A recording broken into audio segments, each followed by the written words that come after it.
Today, as part of My Money, My Career Wednesday, we've got some resources for those of you who are swimming in an ocean of debt and struggling to just come up for air. Our government recently bailed out the banks to re-energize the troubled U.S. economy, but does the bailout help average Americans? Tim Wilkins of freedomdebt.com has some answers for us today in part 4 of our series on managing debt. Welcome back. Good morning. Thank you for being here again. Thanks for having me. Now, a lot of people are thinking, it's me against the world. They're struggling. It's not an easy time. They've got a lot of credit card debt. Are there government or maybe some private resources out there for help? Well, if you see first and foremost in the news, the government is passing new laws to finally crack down on credit card practices they've called deceptive or misleading. So it shows that they finally get it and they're standing up for the little guy. And the next thing that's great to see is that there are programs like the ones at freedomdebt.com that actually help anyone struggling with more than $10,000 in credit card debt to get out of debt.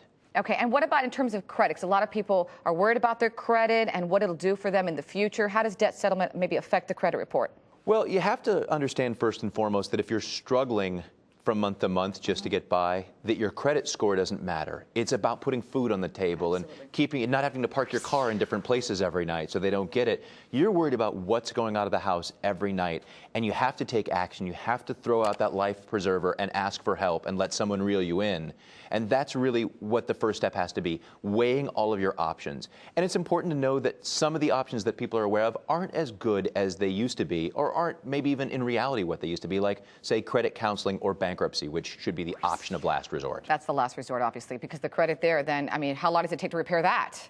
7 to 10 years, sometimes more, and in many cases, you'll be required to pay some of your debt back in a Chapter 13 bankruptcy. So it's better just to, nip it in the bud as we speak right now, and then worry about the long term in the future. And the important part is to deal with what you owe. Credit counseling may lower your interest rate a few points, but it won't have the same impact as debt negotiation, which is what we do. We actually negotiate with your creditors on your behalf to reduce your principal balance, to lower what you actually owe.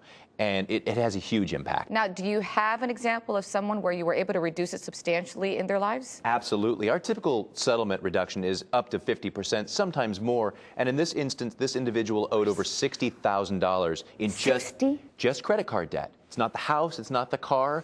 They saw a negotiated reduction down to $27,000. That's amazing. It is amazing, and the big impact that it has from month to month is what you pay. Previously, they could have been making just minimum monthly payments as high as $1,200 to $1,500 with no hope of getting out.